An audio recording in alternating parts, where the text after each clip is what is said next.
ಹೇಳಿ. ಸರ್ ನನ್ನ ಹೆಸರು ಬಂದು ರವಿಕುಮಾರ್ ಅಂತೇಳಿ, ಮಾವನಹಳ್ಳಿ ಗ್ರಾಮ. ಈ NZ 9120 ಅತ್ಯುತ್ತಮವಾದ ತಳಿ ಅಂತ ಹೇಳ್ಬೋದು. ಕಲರ್ ಆಗಿರ್ಬೋದು, ಸೈಜ್ ಆಗಿರ್ಬೋದು, ಮತ್ತು ಟ್ರಾನ್ಸ್ಪೋರ್ಟು ದೂರಗಡೆ ತೊಗೊಂಡೋಗಿರ್ಬೋದು, ಅತ್ಯುತ್ತಮವಾಗಿದೆ. ಈ ತಳಿನ ಎಲ್ಲ ರೈತ ಬಾಂಧವ್ರಿಗೆ ಹೇಳ್ತೀನಿ, ಹಾಕ್ಬೋದು, ಚೆನ್ನಾಗಿದೆ.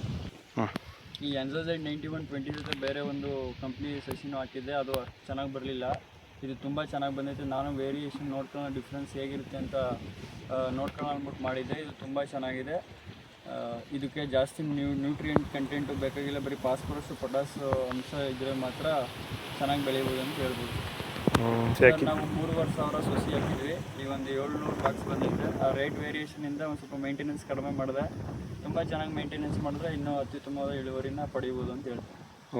ನೀವು ಯಾವ ಟೈಮಲ್ಲಿ ಹಾಕಿದ್ರಿ ಸರ್? ನಾವು ಮೇ 15ನಲ್ಲಿ ಹಾಕಿದ್ವಿ. ಈಗ ಆಗಸ್ಟ್ ಒಂದು 75 ಡೇಸ್ 65 ಡೇಸ್ಗೆ ಮೊದಲನೇ ಹಾರ್ವೆಸ್ಟಿಂಗ್ ಮಾಡಿದ್ವಿ. ತುಂಬ ಚೆನ್ನಾಗಿದೆ. ಒಂದು 700 ಬಾಕ್ಸು ಹಾರ್ವೆಸ್ಟ್ ಮಾಡಿದ್ವಿ. ಇನ್ನೂ ಒಂದು 300 ಬಾಕ್ಸು ಸಿಗುತ್ತೆ. ತುಂಬ ಚೆನ್ನಾಗಿದೆ ಸರ್. ಈಲ್ಡು ಮತ್ತು ಫ್ಲವರಿಂಗ್ ಎಲ್ಲ ತುಂಬ ಚೆನ್ನಾಗಿ ಸೆಟ್ ಆಗಿತ್ತು. ಓಕೆ, ನೀವು ಸಸಿನ ಎಲ್ಲಿ ತಂದಿದ್ರಿ ಸರ್? ನಾವು ಸಸಿನ ಇಲ್ಲೇ ಪಕ್ಕದ ಗ್ರಾಮದ ಜೈಪುರ ಗ್ರಾಮದಲ್ಲಿ ಅಭಯ ಆಗ್ರೋ ಅಂತ ಇದೆ, ಅಲ್ಲಿ ತಗೊಂಡಿದ್ವಿ.